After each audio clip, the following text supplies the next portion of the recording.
The Democratic race for New Hampshire has officially kicked off. These are live pictures from Dixville Notch in the northern tip of the state, a little hamlet where it's just gone midnight, and residents are now able to cast their vote in the Democratic primary race. The midnight voting tradition in the tiny township dates back to 1960, but despite nationwide and international interest, the turnout is small. At the time of the 2010 census, there were 12 residents in Dixville Notch. Let's have a look at some of the polling as we head into New Hampshire. Bernie Sanders, 29%. This is according to Real Clear Politics. Pete Buttigieg, 21%. Amy Klobuchar, 12%. Elizabeth Warren, 11%. And Joe Biden, he was the front runner on the national polls, but he's really dropping back on that front and on these early primaries too, just 11%. 33 delegates up for grabs in New Hampshire. Back in 2016, Sanders beat Hillary Clinton 60% vote to 40% over Hillary Clinton. And as I said, polls have just opened in New Hampshire. Let's get some thoughts and analysis with Greg Sheridan, foreign editor at The Australian. Greg, it is so quaint to see some of those American traditions and those elements of their democracy which generally work okay. In Iowa, they didn't work so well for the Democratic Party, sadly. Yeah, Iowa was a catastrophe for the Democrats. Those polling figures, if they hold up, are very powerful. I mean, that would be a great result for Bernie if he gets it. Fabulous to see Amy Klobuchar come in third if she does. I mean, she'd be my favourite Democrat. She'd be my favourite Democrat, Mayor Pete second. And she and Mayor Pete might battle out the centrist lane. If Biden comes fifth, that is a catastrophe for him. He's not out of it altogether because the big states, South Carolina, California, Texas, with their big African-American Democrat populations, may not be paying that much attention to these early primaries, but it's a savage blow for him. And one of the big problems has been the Democratic establishment has not been able to solidify behind one candidate.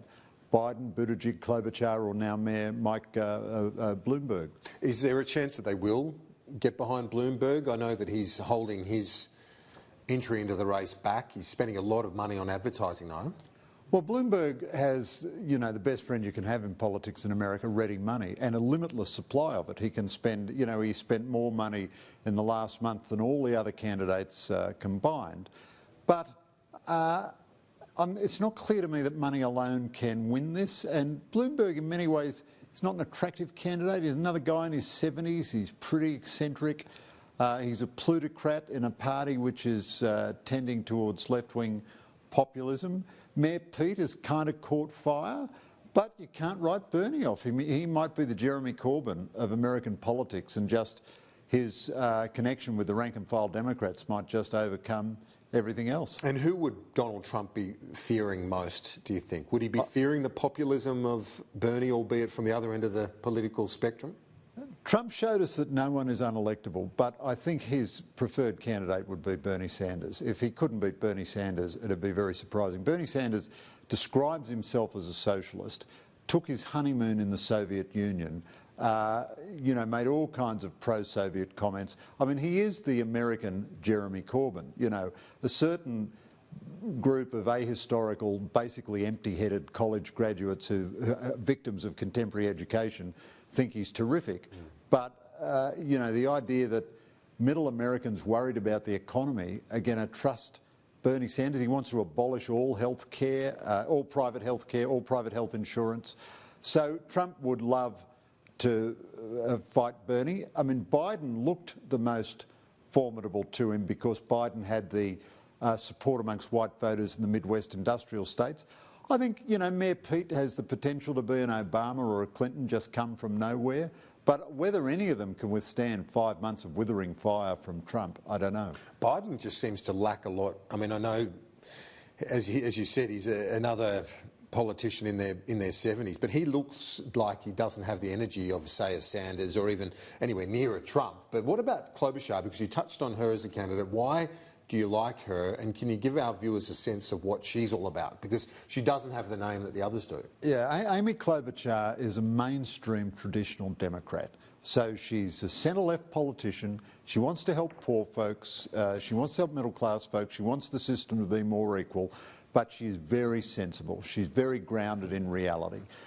She's a kind of a good, straightforward, down-to-earth, modestly earthy person, very self-deprecating, very humorous in extended exchanges. Her problem is she didn't have the name recognition. Now, there's always a potential for someone to catch fire. So far, it's been Pete Buttigieg, but this is a marathon. If she were to come third, it's still a hard slog for her. I think she'd be formidable for Trump because she's a woman, she's a centrist, she comes from the heartland of the country. That's not to say Trump won't do horrible things to her. Trump is a very effective demolition derby against anybody. Remember, Hillary Clinton was the most admired woman in America until she tangled with Donald Trump. Donald Trump has buggered up Elizabeth Warren with the Pocahontas stuff. He seems to have murdered Joe Biden. But still, I think Klobuchar is the kind of person a lot of Americans could identify with. And that Rust Belt vote, there's been a lot said about how Biden could be the key to the Democrats getting that Rust Belt, which went to Trump. How would she fare there? And for that matter, how would Mayor Pete Buttigieg fare there as well? Look, these are genuine, wonderful questions, Kieran, and truly unknowable. So Pete Buttigieg is gay. I hope that doesn't have any effect on the matter in his favour or against him. It might hurt him with some, real ultra-conservative voters, and there are very ultra-conservative voters who normally vote Democrat, but who voted for Trump last time. It might possibly hurt him amongst some voters amongst African Americans and Hispanics, where there's quite a macho tradition, and Trump is clearly targeting African American men and Hispanic men. Biden inherited Obama's popularity with African Americans, but he doesn't have the same connection with them that Obama does. But he was always popular with white working class guys. He's a sort of a Joe Sixpack kind of guy. He's down to earth. He's getting so old now, and he's more doddery than Trump or Bernie. He loses track of his sentences. His anecdotes meander all over the shop.